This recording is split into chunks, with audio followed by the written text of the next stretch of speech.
Hello students, नमस्ते। जयराम जी की जय श्री कृष्णा। तो देखिए, शुरू करते हैं आज का सेशन। तो कल हमने कुछ बातें की थी, उसको थोड़ा सा आगे बढ़ाते हैं, उससे रिलेटेड कुछ एग्जांपल्स, कुछ सवाल और लेते हैं। तो देखिए, आज का पहला सवाल, तेल के मूल्य में 25% की वृद्धि के बाद, तेल के मूल्य में 25% की वृद्धि के बाद खपत में कितने प्रतिशत की कमी की जाए कि वह न बढ़े। देखो, 25% की वृद्धि का मतलब है 1/4 की वृद्धि। 1/4 की वृद्धि का मतलब है 4 रुपए पर 1 रुपए की वृद्धि, और 4 रुपए पर 1 रुपए की वृद्धि हो गई, इसका मतलब 4 का कितना हो गया, 5 हो गया। 4 का कितना हो गया, 5। तेल का मूल्य पहले 4 था, अब कितना हो गया, 5 हो गया। ठीक है, लेकिन हम 5 रुपए और देना नहीं चाहते, क्योंकि खर्चा नहीं बढ़ाना चाहते हम। इसका मतलब खपत कम करनी पड़ेगी। इसका 5 रुपए की बजाय 4 रुपए का तेल खरीदेंगे। कितने रुपए का कम खरीदेंगे, 1 रुपए का। तो 5 रुपए पर 1 रुपए का कम खरीदेंगे, इसका कितना परसेंट की कमी आएगी जी, 20% की कमी आ जाएगी। कितने प्रतिशत की कमी आएगी, 20% की। ठीक है, तो डिटेल तो हमने पिछली क्लास में कर ही ली थी, अब ये आगे बढ़ गया है। ठीक है, चलो आगे बढ़ते हैं। देखिए अगला सवाल, चीनी के भाव में 16% की गिरावट आने के बाद खपत में कितने प्रतिशत की वृद्धि करें कि व्यय वही रहे। देखो वही सवाल है, 16% की गिरावट आ गई, इसका मतलब है 84 रुपए हो गए। कितने हो गए, 84 रुपए। तो ये कहना चाह रहा है भाई, खपत बढ़ा सकते हैं, क्या दिक्कत आ रही है। खर्चा खर्चा तो वही रहेगा। तो 100 रुपए में जो चीनी आया करती थी वो 84 में आने लग गई, इसका मतलब 16 रुपए का के एक्स्ट्रा खपत कर सकते हैं।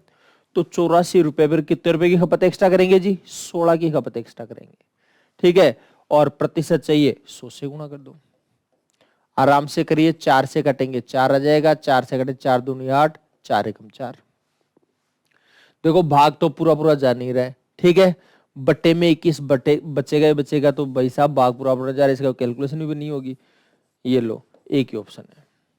किसी को लगे नहीं जी कैलकुलेशन तो करेंगे हम, तो कर लो। 4 को 100 से गुणा किया 400, 400 में भाग देंगे 21 का, यह आएगा 21 एकम 21, बचेगा 19, उतारेंगे 0। 21 नाम है 189, एक बचेगा, या जाएगा 19 सही 1/21%। कितना आ जाएगा, 19 सही 1/21% हो जाएगा। ठीक है, चीनी के भाव में कितना बढ़ा देंगे, खपत कितनी बढ़ा देंगे, 19 सही 1/21%। चाय के दाम 60 रुपए प्रति किलोग्राम की दर से 75 रुपए प्रति किलोग्राम हो गया। 60 रुपए पर किलोग्राम के का भाव था, अब कितना हो गया, 75 हो गया। तो कह रहे खपत में कितने प्रतिशत की कमी करें, खपत है, खपत में कितने प्रतिशत की कमी की जाए कि व्यय वही रहे। तो इसका मतलब 60 की बजाय 75 हो गया। ठीक है, लेकिन हम 75 देना नहीं चाहते, देना चाहते हैं 60 ही। इसका मतलब कितने रुपए कम करेंगे, 15 रुपए कम करेंगे। किस पर 15 रुपए कम करेंगे, 75 रुपए पर 15 रुपए कम कर देंगे। ठीक है, और 75 पर 15 कम करेंगे तो 500 हिस्सा हो गया, 1/5। 1/5 को क्या बोलते हो जी, 20% बोल देंगे। 1/5 को कितना बोल देंगे, 20%। ठीक है, अच्छा चलो आगे देखिए,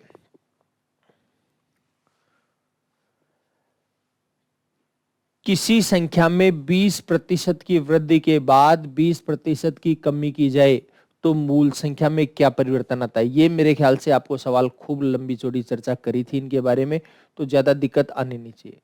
दरअसल 4% का परिवर्तन आएगा, 4% की कमी आएगी। कैसे आएगी, पहले 20% बढ़ा दिया, बाद में 20% कम कर दिया, प्लस को माइनस से माइनस, 20 का 20%।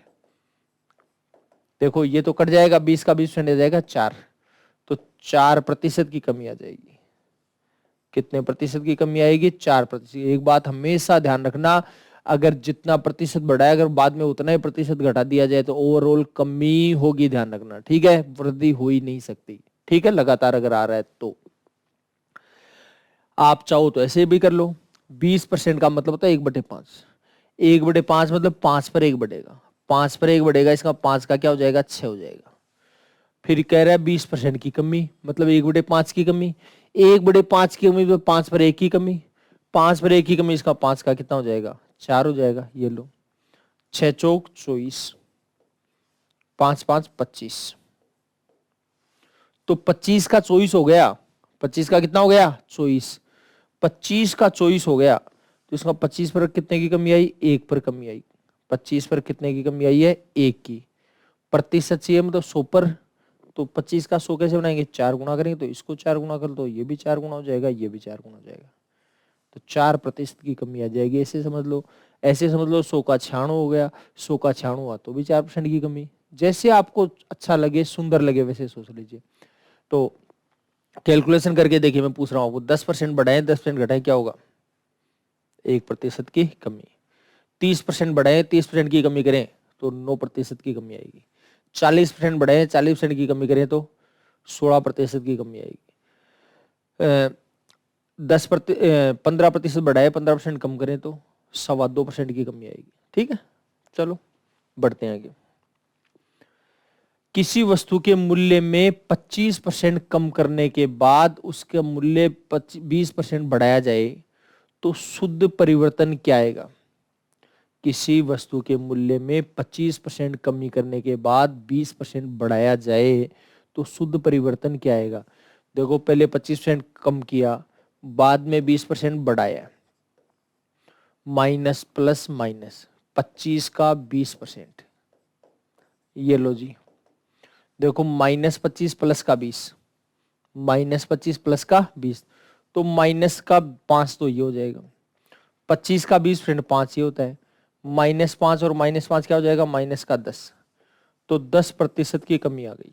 ओवरऑल कितने प्रतिशत की कमी आ गई 10% की कमी। ठीक है, आप ऐसे भी सोच सकते हो कि भाई 25% की कमी मतलब 1/4 की कमी, 1/4 की कमी मतलब 4 पर 1 की कमी, तो 4 का हो जाएगा 3। ठीक, फिर 20% की वृद्धि, 20% की वृद्धि मतलब 1/5 की वृद्धि, ध्यान देना 1/5 की वृद्धि, 1/5 की वृद्धि मतलब 5 पर 1 की वृद्धि, 5 पर 1 बढ़ेगा, इसका 5 का क्या हो जाएगा 6 हो जाएगा। काटेंगे तो 2 दूनी 4, 2 3 6, ये हो गया 9। 10 का 9 हो गया, 10 का 9 हुआ है, इसका 1 की कमी आई है। 10 पर 1 की कमी है, इसका 10% की कमी। 10 पर 1 की कमी, इसका मतलब 10% की कमी। ठीक है, बाई प्रोसेस करना चाहो तो बाई प्रोसेस कर लो। देखो 25% की कमी, इसका मतलब 100 में 25 कमी यानी 75 हो जाएगा। ठीक है, कोई ये सोचेगी ये तरीका तो बंद ही हो गया आजकल, कुछ नहीं है, सारा लगेंगे। फिर उसके बाद 20% की वृद्धि करे, 20% की वृद्धि करे तो 75 का 20% 5वां हिस्सा होता है 15 हो जाएगा। वृद्धि करें बढ़ा दो, 75 में 15 बढ़ा दिया 90 हो गया। अब 100 का 90 हुआ है, 100 का कितना हुआ है 90, 100 का 90 हुआ है, इसका 10% की कमी आई है ओवरऑल, 10% की कमी, तो ओवरऑल 10% की कमी आ गई। ठीक है, कर लेंगे कैलकुलेशन। अच्छा चलो जी और आगे बढ़ते हैं, देखिए समझिए बात को। किसी राशि में 20% कमी करने के बाद उसको कितना बढ़ाया जाएगी वापस वही आ जाए, वही तो सवाल आ गया वापस। 20% की कमी के बाद, 20% का मतलब 1/5, 1/5 की कमी के बाद, 1/5 की मतलब 5 पर 1 कम, तो 5 पर 1 कम करेंगे तो कितना हो जाएगा 4 हो जाएगा। 5 पर 1 कम करेंगे तो कितना हो जाएगा 4 हो जाएगा। तो अगर वापस कितनी बढ़ाएं वो ही आ जाए तो 1 बढ़ा दो। किस पर 1 बढ़ाएंगे 4 पर 1 बढ़ाएंगे, 4 पर 1 बढ़ाएंगे मतलब 25%, तो 25% अगर आप बढ़ा देते हो तो वापस वही आ जाएगा। ठीक है, इस बात को आप ऐसे भी समझो, 20% की कमी के बाद 20% की कमी होगी तो 80 हो जाएगा, वापस कितना बढ़ाए वो ही आ जाए तो 20 बढ़ा दो। 20% की कमी के बाद कितना बढ़ा देंगे 20, लेकिन 20 किस पर बढ़ेगा अब 80 पर, 80 पर 20 बढ़ेगा, चौथा हिस्सा बढ़ेगा, और चौथे हिस्से को क्या बोलते हो जी 25% बोलते हो। ये लो आराम से कैलकुलेशन करिए, तसल्ली से करिए, आराम से आपकी कैलकुलेशन हो जाएगी। ठीक है, अच्छा तो देखिए देखते हैं हम अगला सवाल। किसी संख्या के मूल्य में R% की वृद्धि के बाद अगर R% की कमी की जाए जिससे मूल्य 1 रुपया हो गया, जिससे मूल्य 1 रुपया हो गया, तो ये कहना चाह रहा है इसका प्रारंभिक मूल्य क्या था, पहले इसकी रेट क्या थी, ये पूछना चाह रहा है। तो देखो पहले तो मैं इसको डायरेक्ट कर रहा हूं, ध्यान से सुनिए। अब की बार लास्ट की रेट दे दी, पहले वाली रेट इसने पूछी है, तो क्या करना है आपको भाई, पहले वाली रेट है मान लीजिए ₹X, ध्यान से सुनिएगा, पहले वाली रेट कितनी है ₹X, ठीक है।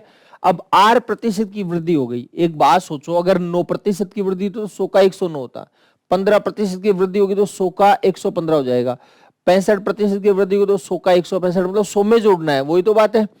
तो R% की वृद्धि होगी, इसका हम 100 में R जोड़ेंगे तो यह जाएगा 100 का हो जाएगा 100 प्लस R, 100 का कितना हो जाएगा 100 प्लस R। और R% की कमी है, इसका मतलब 100 का हो जाएगा 100 माइनस R, R% की कमी, इसका 100 का 100 माइनस R हो जाएगा। और ये कहना क्या चाह रहा है कि लास्ट में कह रहा है ओवरऑल जो मूल्य है वो हो गया ₹1, ओवरऑल जो मूल्य है कितना हो जाएगा ₹1 हो जाएगा, ठीक। अच्छा तो देखो समझिए बात को, ध्यान दीजिए, दो संख्या एक बार जुड़े और एक बार घटें तो यह आ जाएगा पहले का स्क्वायर माइनस दूसरे का स्क्वायर। तो पहला 100 है तो 100 का स्क्वायर कितना हो जाएगा 10,000 हो जाएगा, दूसरा R है तो R का स्क्वायर क्या हो जाएगा R² हो जाएगा, बटे 10,000 बराबर कितना आ जाएगा 1। X बराबर नीचे की संख्या ऊपर आएगी और ऊपर की नीचे आ जाएगी, इसका मतलब है 10,000 को 1 से गुणा करेंगे 10,000, 100 माइनस 10,000 माइनस R², यह आ जाएगा बटे में 10,000 माइनस R², यह आ जाएगी X की वैल्यू, पहले वाली रेट आ गई इसकी। अब कई लोगों को बड़ी परेशानी होती है, परेशानी ये होती है कि भाई ये ऐसे कैसे किया इसको, ठीक है, और कोई रास्ता नहीं था क्या, रास्ते बहुत सारे हैं। देखो अभी भी थोड़ी देर पहले हम बात करी थी कि R% बढ़ाया और बाद में R% कम कर दिया, इसका ओवरऑल कमी हुई है, ओवरऑल कमी हुई है, बात करी थी अभी थोड़ी देर पहले। तो ओवरऑल कमी हुई है, इसका मतलब ₹1 है, ये करने के बाद इसका मतलब पहले वाली रेट ₹1 से ज्यादा है, पहले वाली जो रेट है वो ₹1 से ज्यादा, वो ऑप्शन में देखो कौन सा है, तो इसका पहले वाली रेट ₹1 तो नहीं होगी। फिर ₹1 से ज्यादा है तो एक में कोई संख्या घटाओगे और 100 का भाग दो, 1 से कम ही आएगा, इसका ये भी नहीं हो सकता। फिर एक में कुछ घटाया वर्गमूल किया, इसका ये भी 1 से छोटा हो गया। इसमें देखिए ये 10,000 या 10,000 में से R² घटाओ, इसका मतलब है नीचे संख्या छोटी है, और आपको पता है बड़ी संख्या में अगर आप छोटी का भाग देते हो, बड़ी संख्या में यदि छोटी का भाग देते हो तो ग्रेटर देन 1 आएगा, यानी 1 से बड़ा आएगा, ठीक है। कर लेंगे कैलकुलेशन, अच्छा तो इसका 1 से बड़ा हो जाएगा, और 1 से बड़ा एक ही ऑप्शन है आपके पास, इसलिए डायरेक्ट टिक कर दीजिए, कोई दिक्कत नहीं होगी आपको, ठीक। अब यदि मान लीजिए कुछ लोग ये कहेंगे कि साहब आपने एक बहुत गड़बड़ करी है, पहले तो ऐसे किया ही नहीं हमने, अब क्यों कर रहे हैं, पहले की तरह कर लो, आपको पता लग जाएगा कौन सा इजी रहेगा हमारे लिए, कौन सा ठीक रहेगा, वो कर लीजिए। देखो पहले तो आपको ये बताया, पहले R% बढ़ाए, बाद में R% घटाए, प्लस को माइनस से माइनस, R का R%, यही तो बात है, ये प्लस का ये माइनस का कट जाएगा, यानी -R² बटे 100% की कमी हुई है, R² बटे 100% की कमी हुई है, ठीक है। अच्छा तो देखो सुनिए बात को, ध्यान दीजिए, ये कैलकुलेशन कर ली हमने। आप एक बात बताओ कि R² बटे 100% की कमी हुई है, इसका मतलब यह है पहले ₹100 था, पहले वाला जो मूल्य है अगर ₹100 है तो अब कितना हो जाएगा, 100 पर इतना कम हो जाएगा, तो आ जाएगा 100 माइनस R² बटे 100, 100 पर इतना कम होगा, 100 को 100 से गुणा करें 10,000 माइनस R² बटे 100, अब कीमत ये हो जाएगी, ये पहले वाली कीमत है ₹100 और ये अब वाली कीमत है, ये कीमत पहले वाली और ये अब वाली कीमत है, ठीक है। अब वाली कीमत तो ₹1 है और पहले वाली इसने पूछी है, मतलब इसकी वैल्यू आपके पास है और इसकी वैल्यू इसने पूछी है, अब की कीमत आपके पास है, पहले वाली पूछी है इसने, इसका मतलब ये है कि इसकी कीमत ₹1 है, इसकी कीमत कितनी है ₹1, 10,000 माइनस R² बटे 100, इसकी कीमत है 1 रुपया। इसकी कीमत कितनी है? 1 रुपया। तो एक की वैल्यू क्या आ जाएगी? एक की जो वैल्यू है वो आ जाएगी 100 को ऊपर जाएगा, 100 एकम 100 हो जाएगा, बटे ये आ जाएगा 10,000 माइनस आर स्क्वायर। एक की वैल्यू ये है, ठीक है। किसकी वैल्यू याद करनी है? 100 की वैल्यू याद करनी है। तो 100 की वैल्यू कैसे याद करोगे? 100 से इसको गुणा करोगे, इसको 100 गुणा करो तो ये भी 100 गुणा हो जाएगा। तो आ जाएगा 10,000 बटे 10,000 माइनस आर स्क्वायर। तो पहले की कीमत 100 थी, तो 100 की वैल्यू आ गई 10,000 बटे 10,000 माइनस आर स्क्वायर। तो इस सवाल को आप ऐसे भी चाहें तो कर सकते हैं, ठीक है। क्लियर है बात? अच्छा, चलो आगे बढ़ते हैं। ध्यान दीजिए, किसी संख्या में 20-20% दो बार बढ़ाने पर, किसी संख्या में 20-20% दो बार बढ़ाने पर कितने प्रतिशत की कमी की जाएगी? संख्या वही रहे, संख्या वही रहे। तो देखो 20-20% दो बार बढ़ा दिया पहले, तो टोटल 44% बढ़ जाएगा। मालूम होगा आपको 20 + 20 और 20 का 20%, तो ओवरऑल कितना हो जाएगा? 44%। बोलने की जरूरत नहीं है, ये मैं एक्सपेक्ट कर रहा हूं आपको पता है इस बात का कि ओवरऑल 44% की वृद्धि हुई है। तो ये कहना चाह रहा है, अब कहना चाह रहा है 20-20% दो बार बढ़ जाएगा तो टोटल कितना हो जाएगा? 44% हो जाएगा। मतलब 100 का 144 हो गया। 100 का कितना हो गया? 144। अब कह रहा है वापस कितना कम करेंगे? वापस हो ही आ जाए। तो भाई साहब 144 पर 44 कम कर दो। तो 144 पर 44 कम करेंगे, प्रतिशत से ये 100 से गुणा कर देंगे। अब तसल्ली से देखकर इतना तो पता लग ही जाएगा भाई कटने वाली संख्या तो नहीं है, कटेंगी तो नहीं, ठीक है। अब देखो पूरा पूरा कटेगा नहीं, इसका ये भी आंसर नहीं हो सकता, ये भी नहीं आ सकता।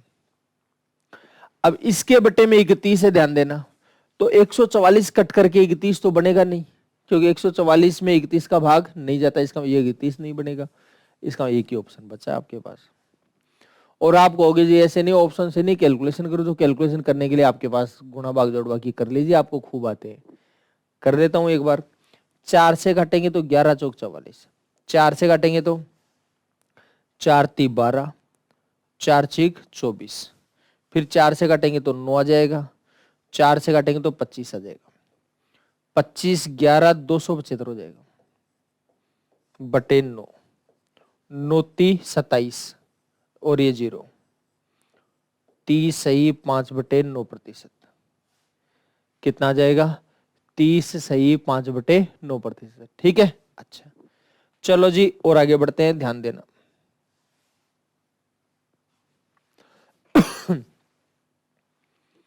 किसी वस्तु के दामों में 20% की गिरावट के बाद, किसी वस्तु के दामों में 20% की गिरावट के बाद बिक्री 40% बढ़ गई।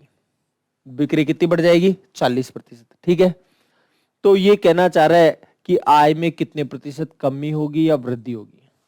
आय में कितने प्रतिशत वृद्धि होगी या कमी होगी? ध्यान से सुनो। किसी वस्तु के दामों में 20% की गिरावट आने से, 20% की गिरावट आएगी, इसका मतलब 100 का कितना हो जाएगा? 80 हो जाएगा, ठीक है। तो कहना चाह रहा है बिक्री कितनी बढ़ गई? 40%। तो कह रहा ओवरऑल कितना हो जाएगा? बिक्री 40% बढ़ गई। तो आप एक तरीका तो ये लगा लो आप कि पहले तो क्या हुआ? दामों में कमी आई है। कितनी कमी आई है? 20% की कमी आई है। फिर बिक्री बढ़ गई 40%, बिक्री बढ़ जाएगी 40%, ठीक है।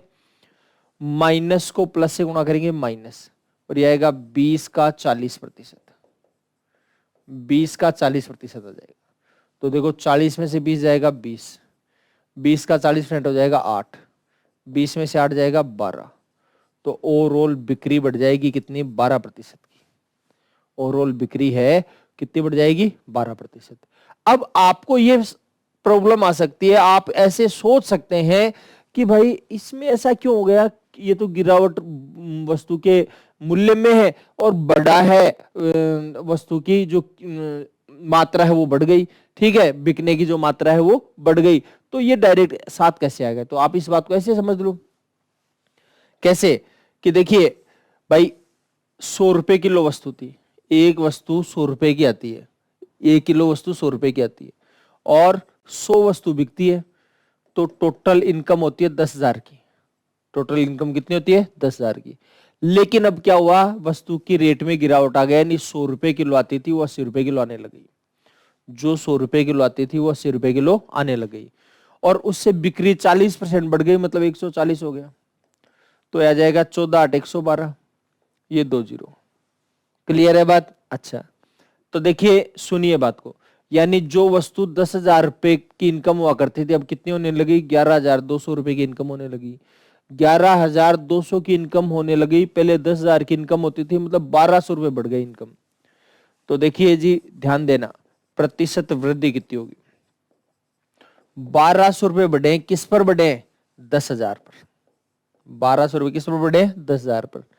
प्रतिशत चाहिए तो 100 से गुणा कर लो, या डायरेक्ट पता लग जाएगा, 4 जीरो से 4 जीरो कट जाएगा, 12% आ जाएगा।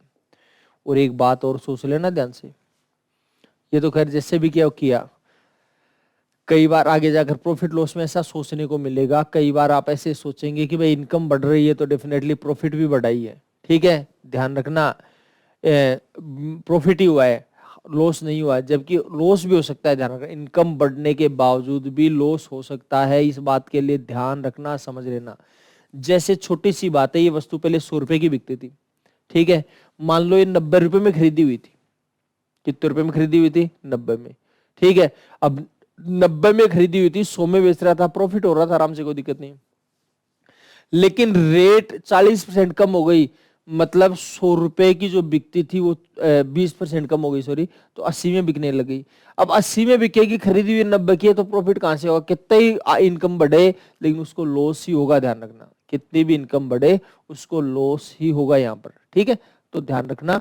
हाँ, हमेशा प्रॉफिट, हमेशा इनकम बढ़ने का मतलब ये नहीं प्रॉफिट ही हो रहा है, लॉस भी हो सकता है। ठीक, क्योंकि आगे कई सवाल ऐसे आएंगे तो उसके लिए आपको तैयार रहना पड़ेगा। 10,000 रुपए वाली वस्तु 4 वर्ष तक लगातार 50% की वृद्धि हुई है, 4 वर्ष बाद उसकी जो इनकम है वो कितनी हो जाएगी, ये बताइए आप। देखो जी, तसल्ली से देखना, पहले तो सिंपल सी स्ट्रक्चर लगानी है। 10,000 रुपए की वस्तु है, कितने की वस्तु है, 10,000 की, 50% रेट बढ़ गई। अब 10,000 का 50% कितना होता है, 5,000 होता है, आधा ही तो होता है 50%, तो भाई साहब 15,000 हो गई, कितनी हो जाएगी, 15,000। ठीक है, उसके बाद क्या हुआ, अब कह रहा है 50% और बढ़ गई, तो 15,000 का 50% क्या होता है, 7,500 बढ़ गई, तो ये हो जाएगा 22,500। कितना हो जाएगा, 22,500।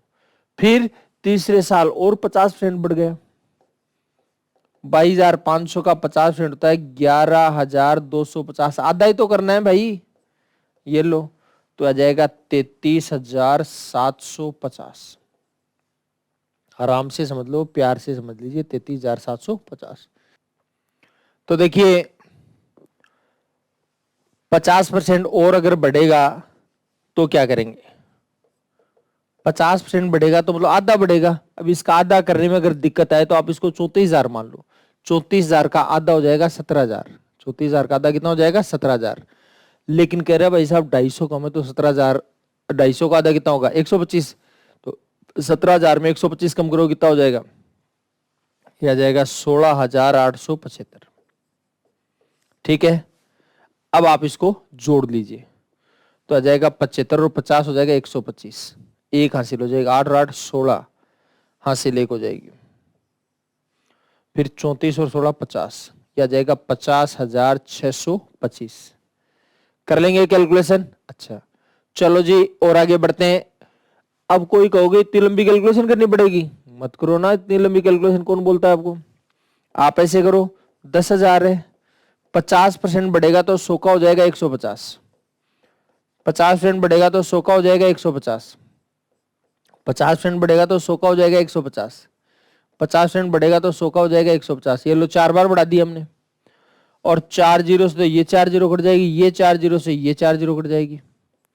अब पहले तो थोड़ा प्यार से देख लो, 5 5 5 गुणा करने पर 5 आएगा, मतलब इकाई का अंक 5 आएगा, एक ही ऑप्शन में इकाई का अंक 5 है, तो ज्यादा कैलकुलेशन करने की जरूरत ही नहीं है, डायरेक्ट ही आंसर आ जाएगा। ठीक है, और फिर भी किसी का मन होगी जी देखो कैलकुलेशन तो बनती है, करनी पड़ेगी कैलकुलेशन, तो देखो जी 15 15 3 बार गुणा है तो 15 का क्यूब तो जनरली सबको मालूम होता है 33 75 होता है।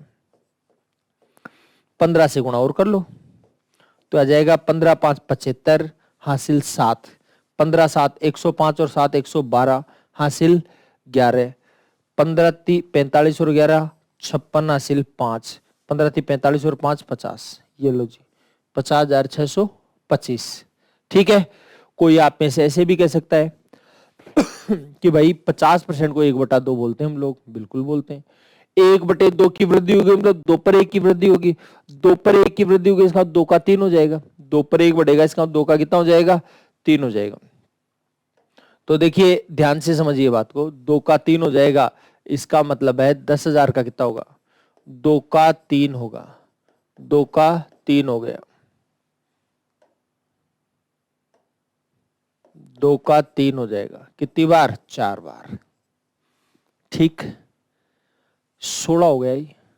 देखो ध्यान देना, अगर 100 को 16 से काटते तो 6.25 आता है, क्योंकि 100 में 6.25 16 बार आता है। बताई हुई बात परसेंटेज 6.25% को 1/16 बोलते हो ना, तो 100 में 6.25 है वो 16 बार आता है। कितनी बार आता है तो 16 है, 16 का भाग दे तो 6.25 आएगा, 100 में देते तो, लेकिन 2 जीरो तो 6.25 के 2 जीरो लगाओगे तो क्या हो जाएगा 6.25 हो जाएगा, तो 625 हो गया। तो ये तो आ गया भाई साहब आपका 625, और ये 3 की घात 4 हो गया, 3 की घात 4 का होता है 81। तो प्यार से कैलकुलेशन करो तो आपको पता है 5 से कम 5 आएगा, इकाई अंक 1 है, बाकी आप गुणा करके देख लेना आपका आंसर आ जाएगा। ठीक है, कर पाएंगे कैलकुलेशन, कोई दिक्कत है किसी प्रकार की? अच्छा चलो आगे और बढ़ते हैं। देखिए अगला जो सवाल है ये क्या कहना चाह रहा है, वो कह रहा है आपको कि 3 साल पहले किसी कस्बे की जनसंख्या 1,60,000 थी, 3 वर्षों में 3%, 2.5% और 5% की वार्षिक वृद्धि हुई है, तो वर्तमान जनसंख्या कितनी है? तो सिंपल कैलकुलेशन है, 1,60,000 है, पहले साल 3% बढ़ा मतलब 100 का 103 हो गया, दूसरे साल 2.5% बढ़ा इसका मतलब 102.5 हो गया, तीसरे साल 5% बढ़ा इसका 100 का 105 हो गया। ठीक, तो पॉइंट को हटा दें तब तो एक जीरो लग जाएगा। आराम से देखिए प्यार से, 4 जीरो से तो ये 4 जीरो कट जाएंगे, ये लो 2 तो ये कट गए, 2 ये कट गए 25 चौक 100, 25 से कम 25, 25 चौक 100 और कटता है तो काट लीजिए। देखो 8 दूनी 16, 8 पंजे 40, 5 से काटेंगे तो 5 से कम 5, 5 दूनी 10, 5 से कम 5। ठीक, तो ये आ गया 2 गुणा 103 गुणा 41 गुणा 21। ठीक है, पहले तो वो इकाई के अंक वाला जुगाड़ देख लेते हैं, बैठता है तो देखो 2 तिया 6, 6 एकम 6 एकम 6, इकाई का अंक आएगा 6। तो भाई साहब ये आंसर नहीं हो सकता, ये नहीं हो सकता, लेकिन दादागिरी करें, 2 ऑप्शन आ गए आपके पास। ठीक है, 2 ऑप्शन आ गए तो एक तरीका तो अभी भी वो ये भाई गुणा करके देख लो, बाकी थोड़ा प्यार से देखो। तो डिजिटल सम की क्लास आपकी हो चुकी है, तो आप देखिए डिजिटल सम में हमने पढ़ा था, डिजिटल सम ले लो, इसका तो 2 है। पेन का कलर चेंज कर देता हूं मैं थोड़ा सा, तो इसका तो डिजिटल सम हो गया 2, इसका हो गया 4, इसका हो गया 5, 4 और 1 5, इसका हो गया 2 और 1 3, बटे में कुछ है नहीं। ठीक है, देखो ध्यान देना, 5 दूनी 10, 10 का डिजिटल सम 1 होता है, गुणा करने की कोई दिक्कत नहीं है। 4 3 12, 12 का डिजिटल सम हो जाएगा 3, तो डिजिटल सम 3 इसका है, तब तो ये आंसर है, इसका है तो इसका है। देख लो, देखें किसका है, आराम से चेक करिए तसल्ली से। देखो 9 तो कट ही जाएगा, और 6 5 11 7 18, 18 का भी 9 होता है, छोड़ दिया, 7 और 1 कितना हो जाएगा 8, तो इसका तो 8 हो रहा है। ठीक, इसको देखोगे तो 6 और 3 9 हो जाएगा, 9 को हटा देते हम, 7 6 13, 7 20 और 1 21, इसका 21 हुआ, मतलब डिजिटल सम कितना हो गया 3 हो गया। इसका यही आंसर है। अब कोई आप में से कह सकता है साहब इसका भी 3 आ जाता तो गुणा करके देख लेना भाई, गुणा करके देख लीजिएगा। तो 103 को 2 से गुणा करें 200 आ जाएगा, 21 से कम 21 हासिल 2, 21 दूनी 21 4 84 और 2 86, ये लो। अब इनको गुणा कर लीजिएगा पता लग जाएगा रियल आंसर क्या है। ठीक, चलो बढ़ते आगे। देखिए अगला सवाल, कोई मशीन 3 वर्ष पहले खरीदी हुई थी, इसका 10% वार्षिक दर से अवमूल्यन होता है। यदि वर्तमान मूल्य 8,748 है तो ये वस्तु कितने रुपए में खरीदी गई थी। ठीक है, 3 साल पहले कितने में खरीदी गई थी मालूम नहीं है, तो 3 साल पहले भाई साहब 100 रुपए में खरीदी थी हमने। हर साल 10% डिक्रीज होता है मूल्य, 10% की कमी आती है, मतलब 1/10 की कमी आएगी। 1/10 की कमी आएगी मतलब 10 पर 1 कम होगा, और 10 पर 1 कम होगा, इसका 10 का क्या हो जाएगा 9 हो जाएगा। 10 पर 1 कम होगा, इसका 10 का कितना हो जाएगा 9 होगा। ठीक है, अच्छा, तो ये हो जाएगा 10 का 9। कितने साल तक बताओ, 3 साल तक। और 3 साल बाद रेट कितनी हो जाएगी, 3 साल बाद रेट हो जाएगी 8,748।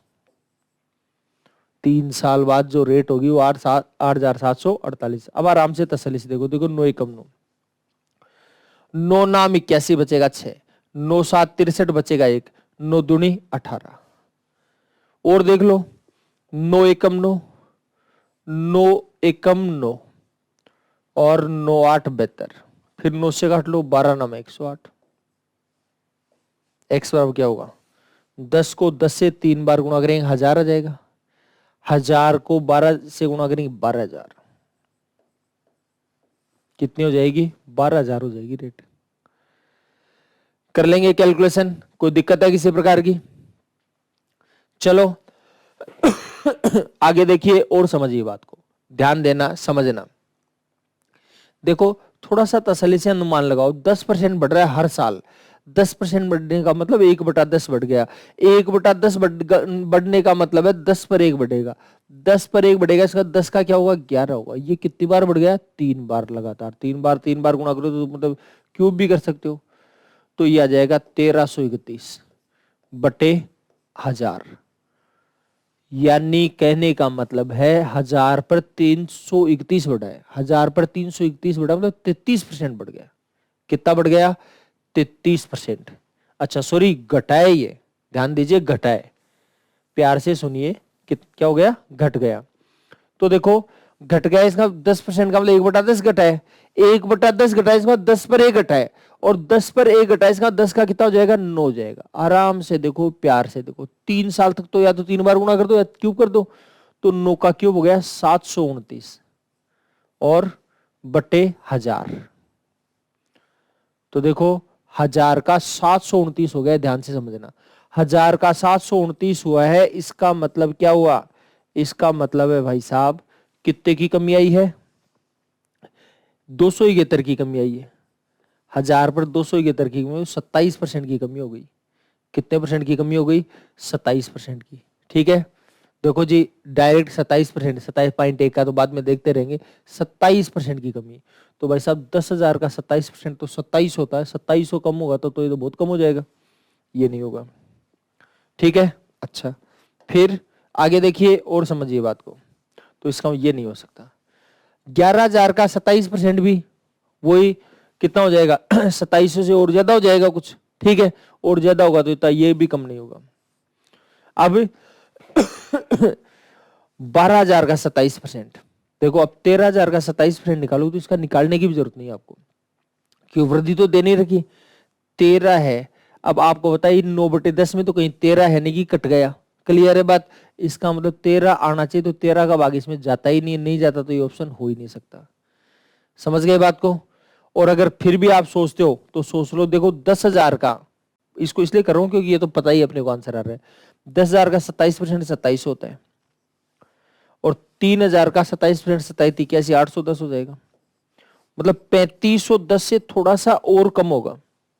अब 3500 अगर कम कवर करोगे तो देखो 3,000 तो ये कम हो जाएगा, 500 और कम करोगे तो 9,500 के आसपास आएगा, 9,500 से तो बहुत दूर है।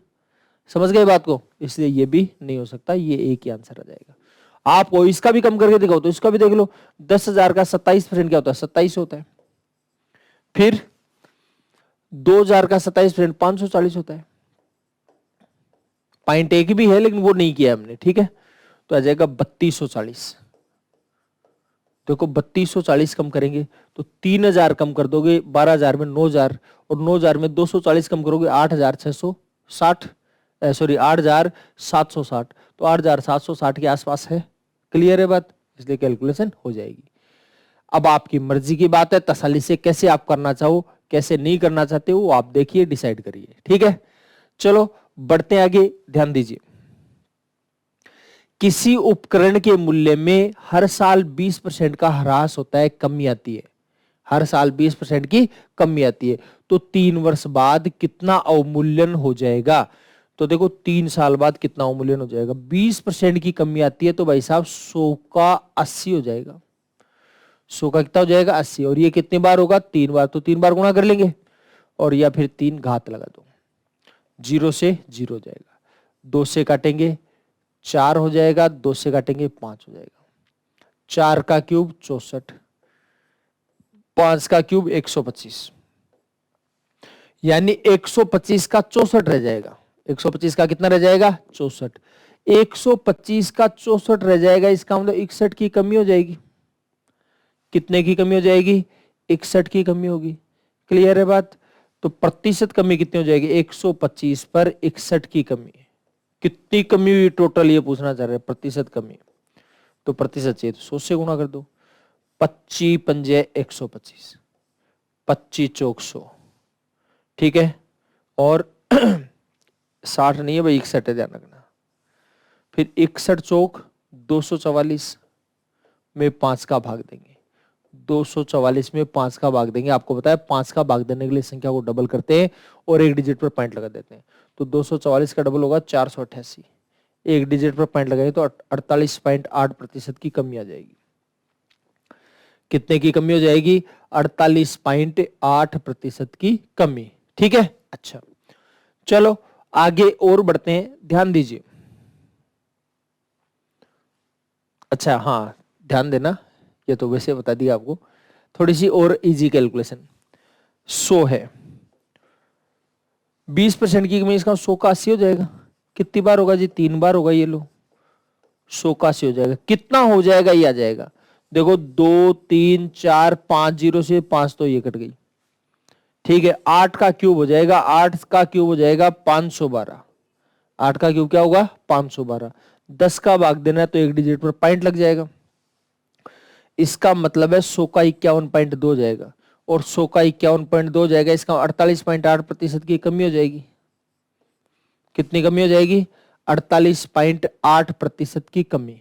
ठीक है, अच्छा तो देखिए सुनिए, बात को ध्यान देना, यह आ जाएगी 48.8% की कमी। ठीक, फिर क्या करना है? देखो आप इसको एक एक को कैलकुलेशन करके भी कर सकते हो, तो जैसा भी आपको मर्जी है वैसे आप कैलकुलेशन कर सकते हैं। ठीक है, अच्छा चलो आगे बढ़ते हैं थोड़ा सा और। अधिक आगंतुकों को आकर्षित करने के लिए प्राणी उद्यान प्राधिकरण में 25 पैसे प्रत्येक टिकट पर 20% की छूट देने की घोषणा करी। ध्यान से देखना, बहुत प्यार से देखना सवाल को। पहले तो टिकट 25 पैसे की थी, अब इसने डिस्काउंट की घोषणा कर दी, 20% का डिस्काउंट देंगे, और इसके कारण से आय है वो 28% बढ़ गई। जो बिक्री है, ये डिस्काउंट टिकट की जो रेट है उस पर 20% डिस्काउंट देने से इनकम कितनी बढ़ गई? 28% बढ़ गई। तो ये पूछना चाह रहा है आगंतुकों की संख्या में, विजिटर्स की संख्या में कितने % की वृद्धि हुई है, ये आपको बतानी है। तो देखो जी, समझिए बात को, थोड़ा प्यार से देखना एक बार, इसको बहुत सारे तरीकों से करेंगे हम, कई चीजें कंसेप्ट भी क्लियर करने के लिए बात करेंगे। एक टिकट 25 पैसे की आती है। अब एक टिकट 25 पैसे की आती है, मान लीजिए 100 टिकट बिक रही है। एक टिकट 25 पैसे की आती है तो 100 टिकट कितने की आएंगी? 25 रुपए की आएंगी। 100 रुपए मान ली, पहले 100 टिकट बिका करती थी, पहले कितनी टिकट बिकती थी? 100 टिकट बिकती थी। अब रेट में 20% की गिरावट आ गई। 25 पैसे का 20% 5 पैसे होते हैं, 5 पैसे की गिरावट हो गई, इसका मतलब 20 पैसे इसकी रेट हो गई। कितनी रेट हो गई? 20 पैसे। एक टिकट 20 पैसे की बिकती है, एक टिकट कितने की बिकती है? 20 पैसे की, और इनकम है 28% बढ़ गई। इनकम कितनी बढ़ गई 28%। तो भाई साहब ये इनकम यही तो है, इसका 28% निकालो। 25 का 28% बढ़ गया, तो बताओ मेरे को 25 का 28% कितना होता है? 25 का 28% नहीं निकलता तो 28 का 25% निकाल दो। 25 का 28% और 28 का 25% एक ही बात है, कितना हो जाएगा 7। 7 रुपए बढ़ गया, तो 25 रुपए और 7 रुपए बढ़ गए 32 रुपए हो गए। यानी 20-20 पैसे की कितनी टिकट बेची जाए कि 32 रुपए आ जाए? 20-20 पैसे की कितनी टिकट बेची जाए कि 32 रुपए आ जाए? तब तो आपको या तो डायरेक्ट पता लग जाएगी 160 टिकट आती है, और कोई कहे जी मालूम नहीं पड़ रहा है डायरेक्ट, तो बहुत प्यार से देखो ये 20 पैसे गुणा में इधर भाग में आ जाएंगे। तो ये लो जी 0.20 आ जाएगा, पॉइंट हटाओगे ये 2 जीरो, जीरो से जीरो कट जाएगा, ये आ जाएगा 160। कितने आ जाएंगे 160। अब ये 160 आएगा तो देखिए समझिए बात को, इसका मतलब टिकट पहले 100 बिकती थी, अब 160 टिकट बिकने लगी। पहले 100 टिकट बिकती थी, अब 160 टिकट बिकने लगी। इसका मतलब है विजिटर्स कितने बढ़ गए 60% बढ़ गए। विजिटर्स हैं वो कितने बढ़ जाएंगे 60%। ठीक है, कर लेंगे कैलकुलेशन। अच्छा, लेकिन कैलकुलेशन आपको ऐसे नहीं करनी है, क्योंकि अगर मैं ऐसे करके शुरू में नहीं बताता तो आपको लगता कि यार क्या पता क्यों नहीं बताया। अब आपको बताया इसने प्रतिशत बढ़ाया, घटाया है, प्रतिशत बढ़ाया है, और इनका जो विजिटर्स है उनकी भी प्रतिशत में पूछे। इसका 25 पैसे का कोई रोल नहीं, 25 पैसे की जगह आप मर्जी आए वो संख्या मान लो, कोई दिक्कत नहीं है। आंसर वो या न, आंसर में कोई फर्क नहीं पड़ेगा। तो देखो ध्यान दीजिए, अब आप बढ़ते हैं आगे। जैसे मान लीजिए 100 रुपए की एक टिकट मान ली हमने, 100 रुपए की एक टिकट है और 100 टिकट बिकती थी पहले। 100 रुपए की एक टिकट आती है, 100 टिकट बिकती थी, मतलब 10,000 रुपए हो गए, इनकम होती थी 10,000 रुपए। अब 20% की रेट गिर गई, इसका मतलब है 20% रेट अगर गिरी है तो इसका मतलब ये हो गया, थोड़ा सा मिटा देता हूं इसको मैं,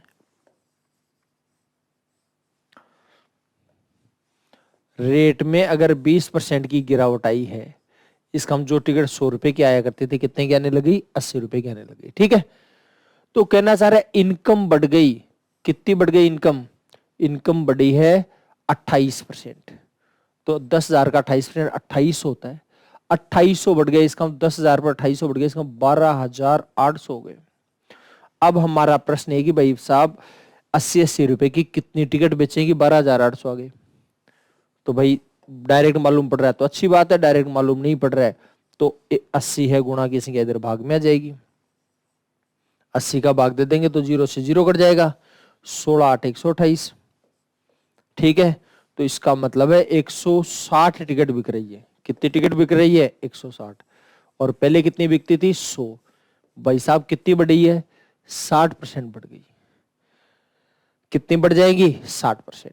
ठीक है, कर लेंगे कैलकुलेशन। अच्छा, तो अब आप 100 की जगह कोई ये कहेगी मैं तो 100 रुपए की टिकट नहीं मानूंगा, 250 की मानूंगा, बिल्कुल मानो, कोई कहे 47.5 की मानूंगा, मर्जी है वो मान लीजिए, कोई दिक्कत वाली बात नहीं है, आपके आंसर में कोई फर्क नहीं पड़ेगा। ठीक है, अब इस सवाल को आप ऐसे भी करने की जरूरत नहीं है फिर कैसे करने की जरूरत है?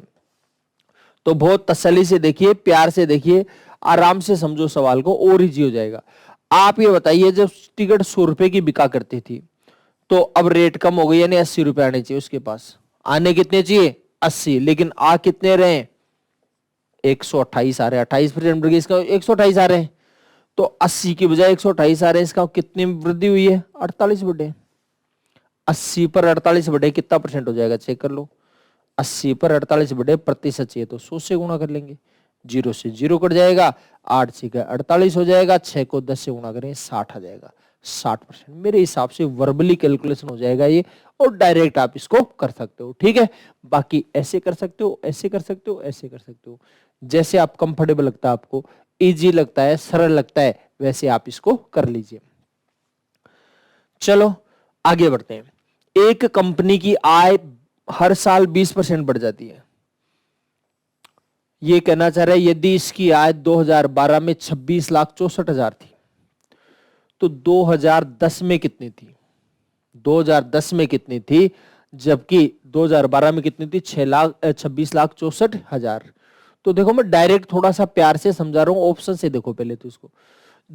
हर साल 20% बढ़ रही है, 2012 की दे रखी है, 2010 की पूछिए, इसका मतलब 2010 में 2012 से कम थी जनसंख्या, ये सॉरी इनकम, ठीक है। 2010 में इनकम 2012 से कम थी, इसका आंसर आएगा 26,64,000 से कम। ठीक है, कितना आएगा वो कैलकुलेशन नहीं किया अभी हमने, ज्यादा नहीं आ सकता। लेकिन ये तो 28,20,000 है, ये तो ज्यादा है, तो ये हो ही नहीं सकता। ये 28,55,000 है, ये भी नहीं हो सकता। तो दो ऑप्शन तो डायरेक्ट कैलकुलेशन हो गई, आपके पास टाइम भी नहीं है, तो दो ऑप्शन तो खत्म है, यानी इनमें से तो नहीं होगा। अब 20% 2 साल तक बढ़ने का मतलब 44% बढ़ा है। कितना बढ़ा है? 44%। ठीक है, तो मैं इस पर ही बढ़ा लेता हूं एक बार। 21 लाख का 40% ही निकाल लो एक बार आप। ठीक है, 21 लाख का 40%, तो 21 लाख का 21,484, 8,40,000 हो गया।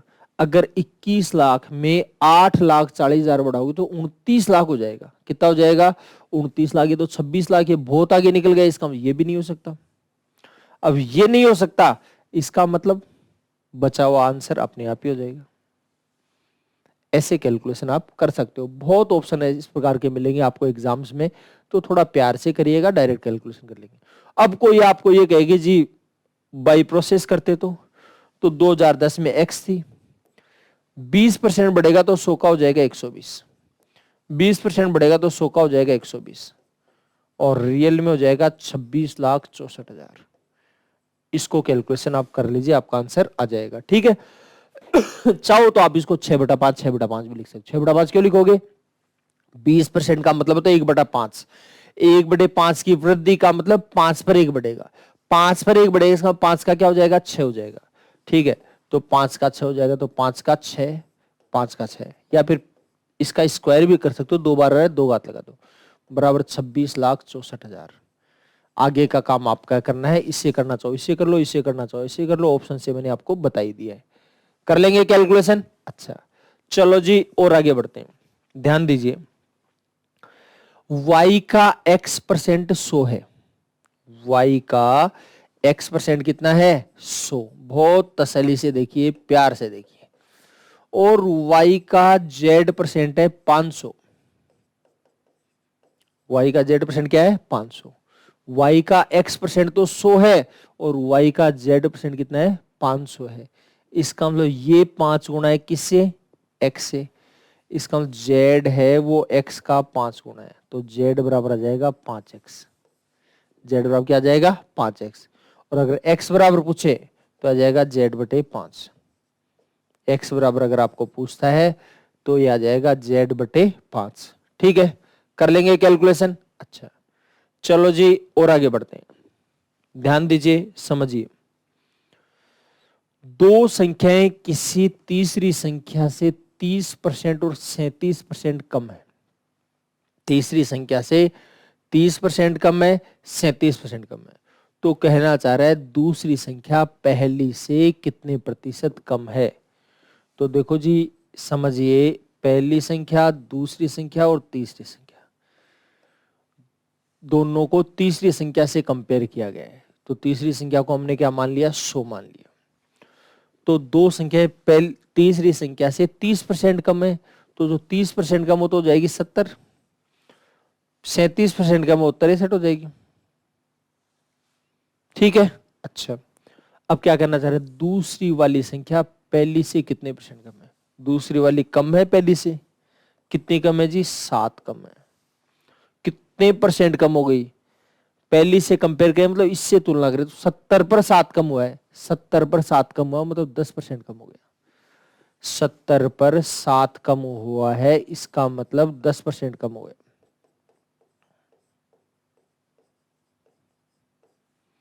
क्लियर है बात? कोई दिक्कत है किसी प्रकार की? अच्छा फिर देखिए, ध्यान देना, उल्टा भी पूछ सकता है। पहली संख्या दूसरी से, इसमें तो क्या पूछा था? इसमें पूछा था दूसरी पहली से कितने कम है, दूसरी पहली से कितने प्रतिशत कम है, ये पूछा था।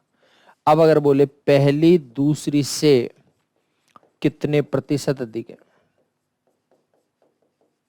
पहली है दूसरी से कितने % अधिक है, तो पहली दूसरी से 7 अधिक है, दूसरी से कंपेयर कर रहे हैं, इसका हम दूसरी बटे में आएगी, 1/9 होगा, और 1/9 का अब आपको बार बार बताने की जरूरत नहीं है, 11 सही 1/9% आ जाएगा, 11 सही 1/9%। ठीक। ए का वेतन बी का 40% है, बी का वेतन सी का 25% है। तो ये कहना चाह रहा है कि ए का वेतन सी का कितना परसेंट है, ए का वेतन सी का कितना परसेंट। बहुत इजी कैलकुलेशन हो जाएगी, डायरेक्ट ही कर लो।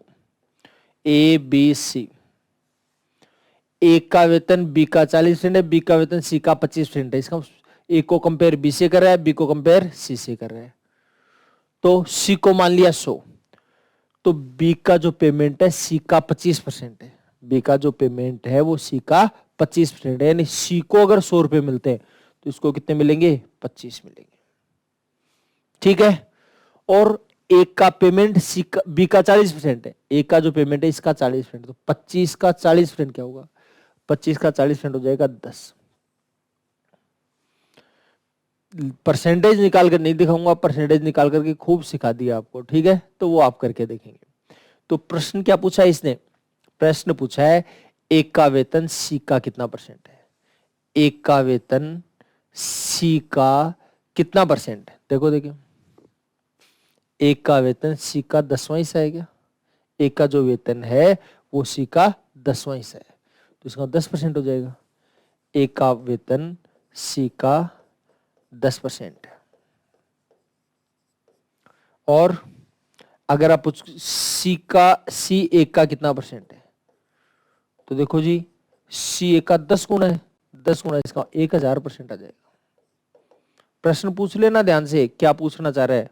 तो ए सी का 10% हो जाएगा, सी ए का 1000% हो जाएगा। ठीक है। अच्छा, चलिए अगला सवाल। किसी संख्या के 75% में अगर 75 जोड़ा जाए तो उत्तर वही संख्या है, तो उसका 40% बताओ। देखो थोड़ा प्यार से समझना, किसी संख्या के 75% में 75 जोड़ा जाए तो वही संख्या आती है, मतलब 100% आता है। कितना आता है, 100%। 75% में 75 जोड़ा जाए तो वही संख्या आती है, कोई भी संख्या खुद का 100% होती है। ठीक है। तो अब एक बात बताओ, 25% में कितना जोड़े, 100% आए, 25% जोड़े, इसका मतलब 25% जुड़ना चाहिए, ये बोल रहा है 75 जुड़ेगा, इसका मतलब है 25% को 75 बोलता है, 25% को 75 बोल रहा है, इसका 1% को 3 बोलेगा, और 1% को 3 बोलेगा। ये पूछना चाह रहा है 40% को क्या बोलेंगे, 1% को 3 बोलेगा तो 40% को क्या बोलेंगे, 40 120, इसका मतलब ये आ जाएगा 120। कितना आ जाएगा, 120। ठीक है, कर लेंगे कैलकुलेशन। अच्छा, आप आराम से सुनो, वापस से देखो। अगर आपको ये बोला जाए, प्रश्न में बोल रहा हूं, ध्यान से सुनिएगा और आंसर करने की कोशिश करिएगा। किसी संख्या के 80% में 15 जोड़ने पर वो पूरी संख्या हो जाती है या वही संख्या हो जाती है, तो बताओ वो क्या होगा। किसी संख्या के 80% में 15 जोड़ने पर वो संख्या आ जाती है, मतलब 100% आ जाता है। इसका मतलब ये 20% है। कितना है, 20% है। और 20% को 15 बोलते हो आप, 20% को क्या बोलते हो, 15। तो 20% को 15 बोलते हो तो 100% को क्या बोलोगे, 20 का 100 बनाने के लिए 5 गुना करेंगे, इसको 5 गुना करें तो इसको भी 5 गुना करेंगे, मतलब आ जाएगा 75। हो जाएगी बात क्लियर। ठीक है। अच्छा, चलो आगे देखिए। दो असमान संख्याओं का योग 40 है, दो असमान संख्याओं का योग 40 है। एक संख्या में 5% की वृद्धि, दूसरी संख्या में 5% की कमी होने पर दोनों संख्याएं समान हो जाती हैं। पहली संख्या में 5% की वृद्धि और दूसरी संख्या में 5% की कमी करने से क्या हो जाता है, दोनों संख्याएं समान हो जाती हैं। तो ये कहना चाह रहा है कि उन दोनों संख्याओं का अंतर क्या है। देखो समझो बात को, ध्यान देना। एक संख्या में 5% की वृद्धि हो गई, 5% की वृद्धि हो गई, इसका 100 का 105 हो जाएगा, 100 का कितना हो जाएगा, 105। दूसरी संख्या है y, तो y में क्या हो गया, 5% की कमी हो गई, 5% की कमी हो गई मतलब 100 का 95 हो गया। और ऐसा करने से दोनों संख्या क्या हो गई, बराबर हो गई। आप ऐसे भी कर सकते हो, 20% को भाई साहब 1/20 बोलते हो, 1/20 बोलते हो, इसका 20 पर 1 बढ़ेगा तो 20 का 21 होगा, 20 का क्या हो जाएगा 21। और दूसरी संख्या में 5% की कमी है, तो 1/20 की कमी, 20 पर 1 की कमी, 20 का 19 हो जाएगा, 20 का क्या हो जाएगा 19। तो देखो 0 से 0 कट जाएगा, 5 से काटे 5 दूनी 10, 5 से कम 5, 5 से काटेंगे 19, तो x/y ये तो आ जाएगा 19 और ये 21 बटे में आ जाएगा। तो पहली संख्या अगर 19 है, पहले वाली संख्या अगर 19 है तो दूसरे वाली संख्या कितनी हो जाएगी 21। ठीक है, और पहली संख्या में 5% बढ़ा लीजिए, दूसरी संख्या में 5% घटा लीजिए, दोनों बराबर ही आएंगे, चेक करके देख लेना आराम से। ठीक है, अच्छा दोनों का टोटल कितना दे रखा है जी, दोनों का टोटल दे रखा है 40। आप करो टोटल कितना होता है, 21 और 19 40 है भाई। टोटल हमने कैलकुलेशन किया वो भी 40 है और इसने भी 40 ही बताया है। इसका 40 को 40 बोलते हैं, इसका मतलब है 40 को 40 बोलते हैं। ये क्या 40 को 40 बोलते हैं, हम भी 40 को 40 ही बोलते हैं। ठीक है, इसका जो है बस वही है आंसर। तो देखो इसने क्या पूछा, अंतर क्या है, तो बताओ दोनों का अंतर कितने का, 2 का। तो 40 को 40 बोलते हैं, इसका 2 को 2 बोलेंगे, इसका अंतर कितना हो जाएगा 2, आंसर आ जाएगा। अब आपको ये बात समझ में नहीं है यार 40 को 40 क्या है। मान लो ये योग बता देता 80, क्या बता देता 80, लेकिन हम तो कैलकुलेशन करते तो 40 ही आता। तो 40 को 80 बनाने के लिए क्या करते, 2 गुणा करते, तो ये भी 2 गुणा हो जाता है, ये भी 2 गुणा हो जाता है, ये भी 2 गुणा हो जाता है, ये भी 2 गुणा हो जाता है। तो 4 आता अंतर, कितने का आता 4। अगर ये 80 होता तो ये कितना था 4 आता। अगर ये कह देता योग 120 है, यहाँ 40 है, अब 40 का 120 बनाने के लिए क्या करते 3 गुणा करते, तो ये भी 3 गुणा होता, मतलब आपका अंतर आता 6। ठीक है, ये भी 3 गुणा होता है 57 होता, इसका 3 गुणा करिए 63 होता। तो 63 57 में कितने का अंतर होता, वैसे भी 6 का होता।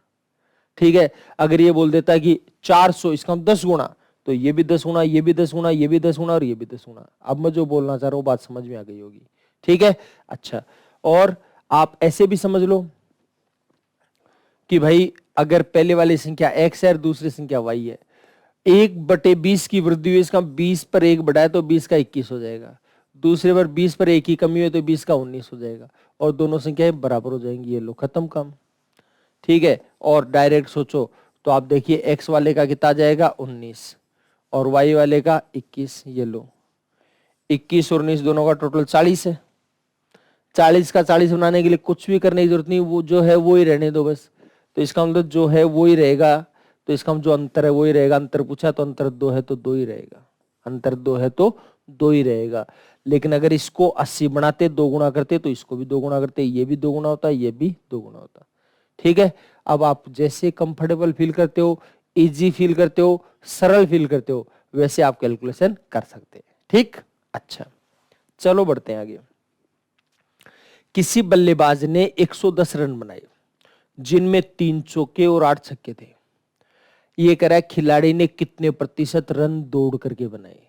देखो जी चौके छक्के कितने लगे, 3 चौके तो 3 चौक 12 रन हो गए, 8 छक्के लगाए तो 6 8 48 हो गए, 48 और 12 60 हो गए।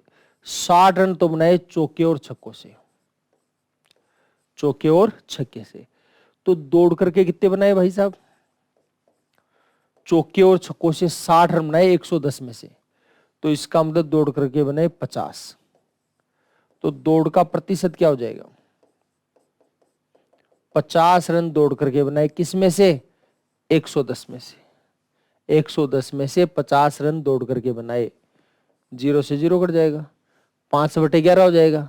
ठीक है, आपको पता है 1/11 का होता है 9 से 1/11%, 1/11 का क्या होता है 9 से 1/11%, लेकिन ये 5/11 है, तो 5 गुणा करो, 5 गुणा करो तो आ जाएगा 45 सही 5/11%, 45 सही 5/11%। ठीक है, अच्छा अब इसको देखो डायरेक्ट करने की बात है। 110 में से 50 दौड़ करके बना रहे, इसका पूरी पूरी कैलकुलेशन तो नहीं आएगी, इसका 55% नहीं आएगा, 45% नहीं आएगा। ठीक है, अच्छा अगर 50% होता तो 55 रन होते, 50% होता तो 55 रन होते, ये 50% से कम आएगा आंसर। इसका मतलब ज्यादा नहीं आ सकता, एक ही आंसर है। ठीक है, ये इजी सवाल है इसलिए इसको तो ऐसे भी करेंगे तो भी ठीक है, ऐसे करेंगे तो भी ठीक है, लेकिन टफ सवालों में बहुत मदद करेगा ये तरीका आपकी। ठीक है, इसलिए तैयार रहे उनके लिए। चलो, किसी कर्मचारी की मासिक आय में 2.2/3% की वृद्धि हो गई। मासिक आय में कितनी वृद्धि हुई है? 2.2/3% की। और रियल में कितने की वृद्धि हुई है? 72 की। इसका मतलब है 2.2/3% को ही 72 बोलता है। 2.2/3% को क्या बोलता है? 72।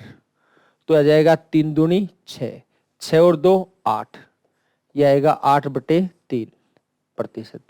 और इसको क्या बोलता है? 72 बोलता है। 8/3% को 72 बोलता है। ठीक है, तो 8/3% को 72 बोलता है, तो इसका मतलब 100% ही तो है इसकी आय। आय कितनी है? 100%। तो 8 एकम 8, 8 नीम 72। 1/3% को 9 बोलता है। 1/3% को 9 बोलता है, तो 1% को क्या बोलेगा? 3 नीचे कहां जाएगा? ऊपर। 9 3 27। 1% को 27 बोलता है। 1% को क्या बोलता है? 27। अब 1% को 27 बोलेगा, इसका 100% को क्या बोलेगा? तनख्वाह 100 ही तो थी इसकी, तो 100% को बोल देगा 2700। इसलिए उसकी जो तनख्वाह है वो कितनी है भाई साहब? 2700 रुपए। थोड़ा सा प्यार से सोचें तो ऐसे भी कर सकते हैं इसको। देखो, आय है इसकी 100 रुपए, ध्यान से समझना, और वृद्धि है 2/2/3, मतलब 8/3। आय अगर 100 रुपए तो 8/3 बढ़ गया। कितना बढ़ गया? 8/3। और रियल में कितना बढ़ा है? 72। कितना बढ़ा है? 72। तो 8/3 का 72 कैसे बनाए? 8/3 का 72 कैसे बने बताओ? देखो, 8 का 72 बनाने के लिए 9 से गुणा करेंगे। किससे गुणा करेंगे? 9 से। 72 हो जाएगा, लेकिन बट्टे 3 भी है, ये भी हटना चाहिए, तो 3 से और गुणा करेंगे। मतलब 3 से 3 कट जाएगा, 72 हो जाएगा। मतलब किससे गुणा करने की जरूरत है भाई साहब? 27 से गुणा करने की जरूरत है। तो इसको 27 से गुणा कर दो, इसको भी 27 से गुणा कर दो, ये लो, डायरेक्ट हो जाएगा। 2700 रुपए आय हो जाएगी। ठीक है, आपको क्या दे रखा है वो आप सोचिए। तो इसको 27 से गुणा करने पर आपकी 72 बनेगा। इसका मतलब इसको भी आप 27 से गुणा करो, तो आय कितनी हो जाएगी? 2700।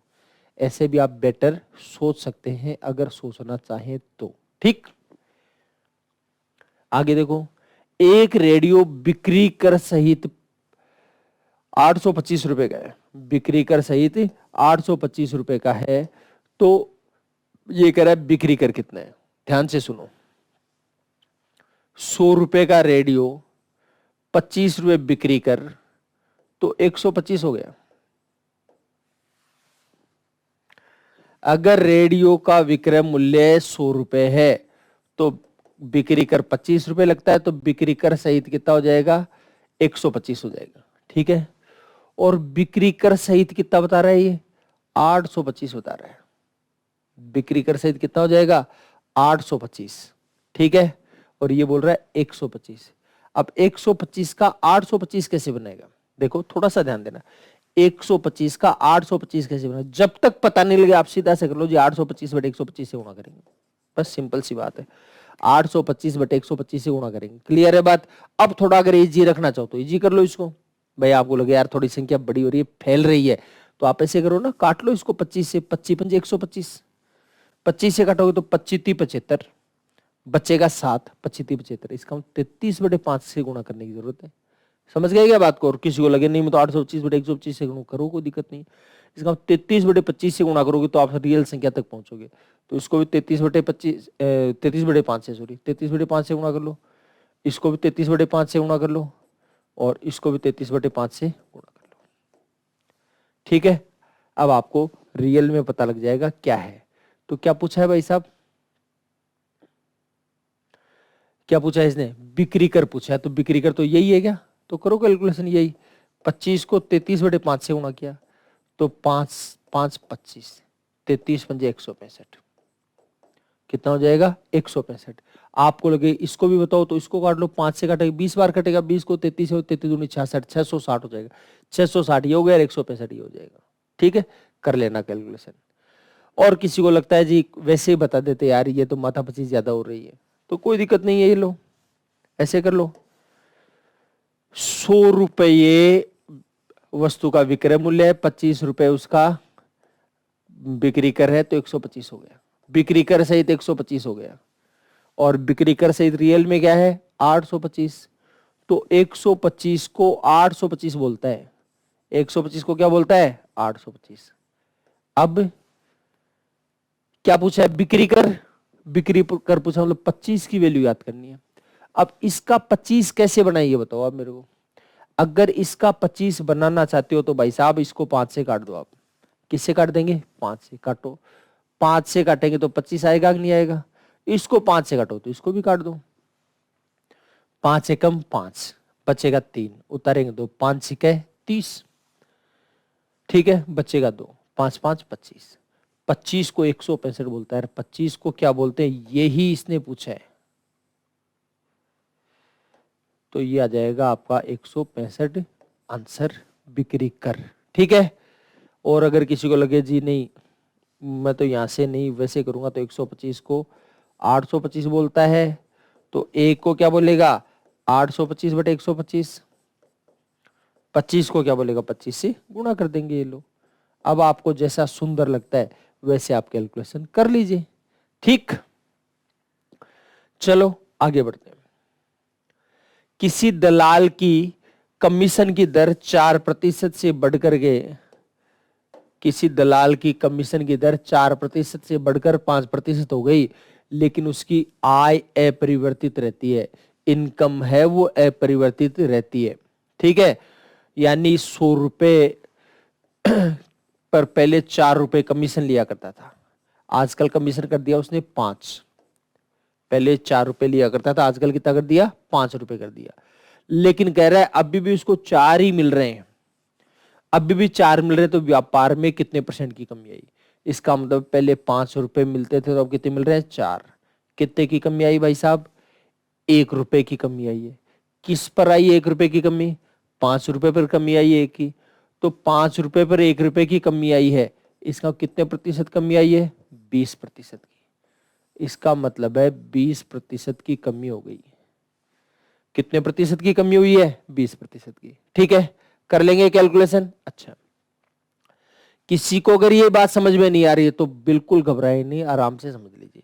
देखो आप इस बात को ऐसे समझ लो भाई 100 रुपए का बिजनेस था उसका, तो अगर बिजनेस पूरा चल रहा होता तो उसको 4 मिलते, ठीक है 5 मिलते, लेकिन पूरा नहीं चल रहा है तो 4। तो इसका मतलब अगर उसका 5 रुपए मिल रहे होते उसको, उसको कितने मिल रहे होते 5 रुपए मिल रहे होते, इसका मतलब उसका बिजनेस 100% चल रहा है। अगर उसको 5 रुपए ऐसे कैसे मिलते तो मानते ना 100% चल रहा है उसका बिजनेस, लेकिन अगर उसको 1 रुपया मिलता है इसका मतलब 20% चल रहा है उसका बिजनेस, ठीक है। और अगर उसको 4 मिल रहे हैं, 4 ही मिल रहे हैं, तो 4 मिल रहे हैं, इसका मतलब क्या हुआ 80% चल रहा है उसका बिजनेस। जिस आदमी का बिजनेस 80% चल रहा है, जिस आदमी का बिजनेस 80% चल रहा है, इसका मतलब उसके बिजनेस में 20% की गिरावट है। तो कितनी गिरावट आई है, कमी कितनी आई है 20% की गिरावट आई है, कमी आ गई है, ठीक। चलो आगे बढ़ते हैं। कोई व्यक्ति अपने धन का 80% बड़े पुत्र को, शेष का 12% छोटे पुत्र को देने के बाद भी उसके पास 44 रुपए बच गए, तो कहना चाह रहा है उसका धन कितना होगा। आराम से देखिए, प्यार से देखो। 100 रुपए थे उसके पास और बड़े पुत्र को दे दिए 80। बड़े को कितने दे दिए 80 दे दिए, कितना बच गया 40 रुपए बच गया, सॉरी 20 रुपए। कितना बच गया 20 रुपए। अब क्या कहना चाह रहे हैं, अब ये कहना चाह रहा है 12% छोटे पुत्र को दे दिया। अब 12% अगर छोटे पुत्र को दे दिया, ध्यान से सुनो, 12% अगर छोटे पुत्र को दे दिया तो 20 रुपए का 12% किया, 12 दूनी 24, 2 रुपए 40 पैसे दे दिए छोटे पुत्र को। तो 20 रुपए में 2 रुपए जाएंगे 18, 18 रुपए में 40 पैसे जाएंगे 17 रुपए 60 पैसे आ गए। कितने रुपए बच गए 17 रुपए 60 पैसे बच गए, जबकि रियल में कितने बचे 44 रुपए बचे। इसका मतलब है 17 रुपए 60 पैसे को 44 बोलते हैं। 17 रुपए 60 पैसे को क्या बोलता है 44। तो 100 को क्या बोलेगा, तो देखो पॉइंट हटा लो पहले, तो पॉइंट हटाओगे 0 लग जाएगा। 44 से कम 44, 44 चौक 176। 4 को 10 बोलता है, 4 को 10 बोलता है, तो 1 को क्या बोलेगा 10/4, या फिर यहां से 25 गुणा कर दो, 100 की वैल्यू चाहिए ना। अगर 100 की वैल्यू चाहिए, 4 को 10 बोलता है, तो 4 100 बनाना है। 4 का 100 बनाने के लिए क्या करेंगे, 25 गुणा करेंगे। इसको अगर 25 गुणा कर दो, इसको भी 25 गुणा कर दो। इसका 250 रुपये आ गए भाई साहब उसकी इनकम। इसका उसका जो धन था वो कितना था, 250 रुपये था। कर लेंगे कैलकुलेशन, कोई दिक्कत है किसी प्रकार की? अच्छा, तो देखो आराम से समझिए, प्यार से देखिए, तसल्ली से देखो, आराम से कैलकुलेशन हो जाएगी, बिल्कुल भी दिक्कत वाली बात नहीं है। इस सवाल को आप डायरेक्ट भी कर सकते हो। डायरेक्ट कैसे करोगे, देखो जैसे मान लीजिए आप ये कम समझिए, x रुपए हो गया,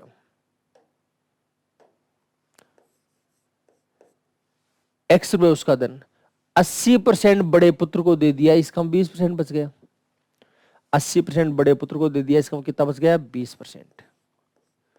और फिर जो बचा हुआ था उसमें 12% छोटे पुत्र को दे दिया, इसका 88% बच गया। कितना बच जाएगा, 88%। और रियल में कितना बच गया, रियल में जो बचा है वो है 44। ठीक है, 44 से कम 44, 44 दूनी 88, 20 से कम 20, 20 पंजे 100, 2 से काटेंगे 2 एकम 2, 2 पंजे 10। x बराबर कितना हुआ, 5 5 25, 250 हो गया। 250 एकम 250, तो x की वैल्यू जो आएगी वो आएगी 250। इसका मतलब उस व्यक्ति का जो धन था वो कितना था, 250 रुपए था। उस व्यक्ति का जो धन था वो कितना था, 250 रुपए। ठीक है, अच्छा अब मैं एक बात बोलना चाह रहा हूं, उसको भी समझिए। किसी व्यक्ति ने अपना धन बड़े पुत्र को दिया 80%, जो बचा है शेष का 12% छोटे पुत्र को दिया, उसके बावजूद उसको 44 रुपए शेष बच गया। बताओ उसका धन कितना था। तो देखो समझिए, मैं एक छोटी सी बात और बता रहा हूं, ध्यान से सुनना। यह सवाल अगर ऐसे होता, किसी व्यक्ति ने अपने धन का 80% बड़े पुत्र को तथा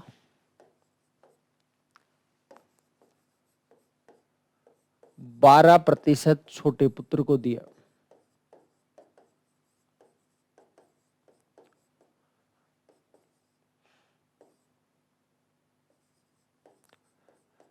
यदि उसके पास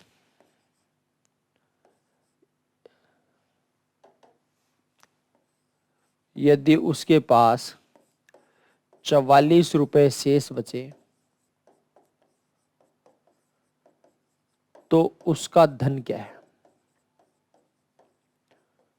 अब आप ये देखिए, पहले तो अंतर क्या है दोनों सवालों में। पहले तो बोला था कोई व्यक्ति अपने धन का 80% बड़े पुत्र को, शेष का 12% छोटे पुत्र को, और इसने क्या बोला, शेष का बोले बिना डायरेक्ट बोल दिया 80% बड़े पुत्र को मिल गया और 12% छोटे पुत्र को। ठीक है, तो 80% तो इसको मिल गया और 12% इसको, इसका 92% दे दिया। 92% दे दिया, इसका शेष कितना बच गया, 8% बच गया। शेष कितना बच गया, 8%, और रियल में शेष बचा 44। ठीक है, तो 8% को क्या बोलता है, 44 बोलता है। ठीक है, तो काट दो, 4 से काटेंगे 2 आ जाएगा, 4 से काटेंगे 11 आ जाएगा। तो 2% को 11 बोलता है, 2% को क्या बोलता है, 11। तो 100% को क्या बोलेगा, 2 का 100 कैसे बनाएंगे, 50 गुणा करेंगे। इसको 50 गुणा तो इसको 50 गुणा करो, यानी ये आ जाएगा 550। कितना आ जाएगा, 550। ये उसका धन आ जाएगा। देखो सवाल में शब्द चेंज होने से आंसर भी चेंज हो जाएगा। ठीक है, ऐसे आए तो ऐसे कर लेंगे। चलो अगला सवाल देखो। किसी कंपनी के 40% कर्मचारी मैट्रिक पास है, शेष का 50% स्नातक है, शेष 180 स्नातकोत्तर है, तो स्नातक कर्मचारियों की संख्या क्या है? देखो जी, समझिए बात को। 100 कर्मचारी है टोटल, उसमें मैट्रिक कितने हैं? 40 हैं। मैट्रिक जो है वो कितने हैं? 40 है। तो कितने बचेंगे? 60 बचेंगे। अब क्या करना चाह रहे हैं? 50% है ग्रेजुएट, इसके 50%। ग्रेजुएट कितने हैं? 50% मतलब 30 लोग ग्रेजुएट है। कितने बच गए? 30 बच गए। जो शेष बचे हैं वो पोस्ट ग्रेजुएट है, जो जिसको बोल रहे हैं 180। शेष 180 पोस्ट ग्रेजुएट है, तो शेष हमारे पास 30 बचे हैं। 30 को क्या बोलता है? 180 बोलता है। 30 को 180 बोलेगा तो एक को क्या बोलेगा? 6 बोलेगा। अब क्या पूछना चाह रहा है? स्नातक कर्मचारियों की संख्या क्या है? तो स्नातक कर्मचारियों की संख्या बताइए क्या होगी? बताओ, देखें, सोचो। देखो, कुछ लोग बताते हैं कि जी स्नातक तो 30 है। नहीं, स्नातक 60 है। स्नातक 30 नहीं है, कितने हैं? 60 है। क्यों 60 क्यों है? क्योंकि जो मैट्रिक के अलावा बच गए वो सारे स्नातक है। आपको कैसे? क्योंकि जो पोस्ट ग्रेजुएट हो उन्होंने भी स्नातक कर रखी है। क्लियर है बात? हाँ। तो जो 60 बच गए उसमें कुछ तो पोस्ट ग्रेजुएट और कुछ ग्रेजुएट, इसको ग्रेजुएट तो सारे ही है। ठीक है, तो इसका मतलब सबका पूछा है। तो एक को 6 बोलता है तो 60 को क्या बोलेगा? एक को 6 बोलेगा तो 60 को बोल देगा 360। कर लेंगे कैलकुलेशन? अच्छा, चलो आगे देखिए। एक व्यक्ति ने अपनी आय का 20% बड़े पुत्र को, शेष का 30% छोटे को, शेष का 10% डोनेशन दे दिया। तो ये कह रहा है अभी भी उसके पास 10,080 रुपये शेष बचे, तो बताइए उसकी आय कितनी थी? देखो जी, समझिए। 100 रुपए है, उसमें 20 बड़े वाले को दे दिए, कितने बच जाएंगे? 80 बचेंगे। 30% छोटे वाले को मिलेगा। 80 का 30% क्या होगा? 80 का 30% होगा 24। कितना बचा भाई? 56 बच गया। अब 56 बचा है, उसमें 10% डोनेशन दे दिया। 56 का 10% क्या होगा? 56 का 10% 5.6 होगा, ये डोनेशन दे दिया। तो कितना बच जाएगा? 50.4 बच गया। अब बच गया 50.4, और ये बोल रहा है भाई साहब 10,080 बचा है। इसका मतलब ये है 50.4 को 10,080 बोलता है। 50.4 को क्या बोलता है? 10,080। 50.4 को बोलेगा 10,080। पॉइंट हटाओगे, जीरो लगा देंगे। 504 एकम 504, 504 दूनी 1,008, ये 200 आ जाएगा। ठीक है, एक को 200 बोलोगे तो 100 को क्या बोलोगे? एक को 200 बोलोगे तो 100 को क्या बोलोगे? 100 से गुणा करेंगे, यानी आ जाएगा 20,000।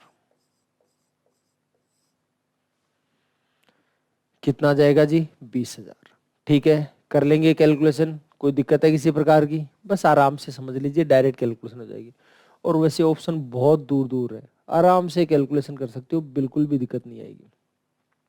आप ये देखो, 100 का 20 तो डायरेक्ट निकल गया 80, और 80 का 30%, 30% निकालेंगे तो 70% बचेगा। 80 का 30% निकालोगे तो 80 का 70% बचेगा, मतलब 80 का 70% होगा 56 बच जाएगा। और 56 में से कहना चाह रहे हैं 10% डोनेशन दे दिया, तो 56 का 10% 5.6 होता है।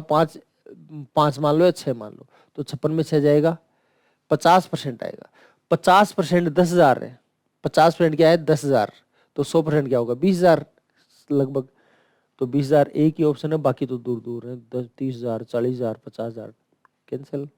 ठीक है, तो थोड़ा सा अंदाज लगाइए, डायरेक्ट कैलकुलेशन हो जाएगी, लिखना कम पड़ेगा। और एक ही लाइन में अगर लिख करके कैलकुलेशन करना चाहो तो आप इसको ऐसे भी कर सकते हो कि x रुपए है, 20% बड़े पुत्र को दे दिया, इसका 80% बच गया। फिर 30% छोटे को दे दिया तो 70% बच गया। फिर 10% डोनेशन दे दिया तो 90% बच गया। और रियल में कितना बचा है? 10,080। ये लो, अब इसको कैलकुलेशन कर लेना, आंसर आपका आ जाएगा। ठीक है, चलो और देखिए। एक छात्र को 45 डिग्री का कोण बनाने के लिए कहा गया और उसने 45 डिग्री 27 मिनट का कोण बनाया। 45 डिग्री का कोण बनाने के लिए बोला गया था, लेकिन उसने बनाया कितना? 45 डिग्री 27 मिनट का। तो कह रहा है कितने प्रतिशत गलती करी है? त्रुटि का प्रतिशत बताओ कितना है? त्रुटि प्रतिशत, गलती प्रतिशत। तो देखो भाई साहब 27 मिनट की गलती करी है। किस पर? 45 डिग्री पर। 45 डिग्री पर 27 मिनट की गलती की है। अब ये प्रश्न ये होगा कि ये मिनट क्या होती है? देखो 1 डिग्री के 60 बराबर हिस्से करते हो। 1 डिग्री के अगर 60 बराबर हिस्से करते हो तो प्रत्येक भाग को 1 मिनट कहते हैं। यानी 1 डिग्री में 60 मिनट होती है और 1 मिनट में 60 सेकंड होते हैं। यहाँ पर जो मिनट सेकंड है वो समय नहीं है, कोण है। ठीक है, तो 1 डिग्री का 60वां भाग 1 मिनट, 1 मिनट का 60वां भाग 1 सेकंड। ठीक है, तो 45 डिग्री पर 27 मिनट की गलती करते हो। भाई साहब ये तो मिनट है, ये डिग्री है। ठीक है, दोनों सेम होने चाहिए। तो 1 डिग्री में 60 मिनट होती है। 1 डिग्री में 60 मिनट, तो 45 डिग्री में कितनी होगी? 45 गुना 60 मिनट। ठीक है, अच्छा, तो इतने मिनट पर इतने मिनट की गलती, इतने मिनट पर इतने मिनट की गलती। प्रतिशत पूछा, इसका 100 पर कितनी हो जाएगी? 100 से गुणा कर लो। ये लो, देखो जी, 9 पंजे 45, 9 ती 27, 3 को 100 से गुणा किया 300, 60 को 5 से गुणा किया 300, 300 में 300 का भाग दिया कितना आ जाएगा? 1 आ जाएगा। मतलब ये है कि छात्र ने 1% की गलती की है। कितनी गलती कर दी? 1% की। ठीक है, अच्छा, चलो आगे देखिए। एक वस्तु पर 20% कर देना है और उस पर 15% अधिभार देना है, तो 100 रुपए की वस्तु कितने में खरीदी जाएगी? देखो ये जो अधिभार लगता है वो कर के ऊपर लगता है, यानी इस पर लगता है। तो देखो 100 रुपए की जो वस्तु है, कितने रुपए की वस्तु है? 100 रुपए की। उस पर 20 रुपए देना पड़ेगा कर। कर कितना देना पड़ेगा? 20 रुपए। और उस कर पर 15% देना पड़ेगा अधिभार। तो कर तो यही तो है, ये कर, सॉरी 20 रुपए ये है। इस पर 15% देना पड़ेगा अधिभार, तो इस 20 पर देना पड़ेगा, ध्यान रख दो। 20 का 15% क्या होता है? 20 का 15% होता है 3। 20 का 15% निकालो या 15 का 20 से निकालो, एक ही बात है। तो 3 रुपए हो जाएगा। क्लियर है बात? तो 100 रुपए की वस्तु, 20 रुपए टैक्स और 3 रुपए सरचार्ज। 100 रुपए वाली वस्तु कितने में सेल आउट हो गई? 123 में हो जाएगी। ठीक, ताजा फल में 68% पानी है। ताजा फल में 68% पानी है और सूखे फल में 20% पानी है। तो 100 किलो ताजा फल से कितना सूखा फल प्राप्त किया जा सकता है? 100 किलो ताजा फल से कितना सूखा फल प्राप्त किया जा सकता है? देखो जी, ध्यान देना, सूखेगा तो पानी सूखेगा, ध्यान रखना। उसमें जो पल्प है, गुद्दा है, वो वही रहेगा जो पहले था। ठीक है, जैसे अंगूर है, अंगूर में 68% पानी, ये समझ लो आप। ठीक है, इसका 32% पल्प है। पानी के अलावा जो भाग है वो पल्प है। और सूखा, तो अंगूर सूख गया तो किशमिश बन गए, तो किशमिश में भी पानी तो है, नमी है 20%, इसका 80% उसमें गुदा है। ठीक है, पल्प है। तो ये कहना चाह रहा है 100 किलो ताजा फल से कितना सूखा फल प्राप्त किया जा सकता है, ये बताइए आप मेरे को। तो कैसे बताएंगे? ध्यान से सुनो। ताजा फल में कितना पानी है? 68%।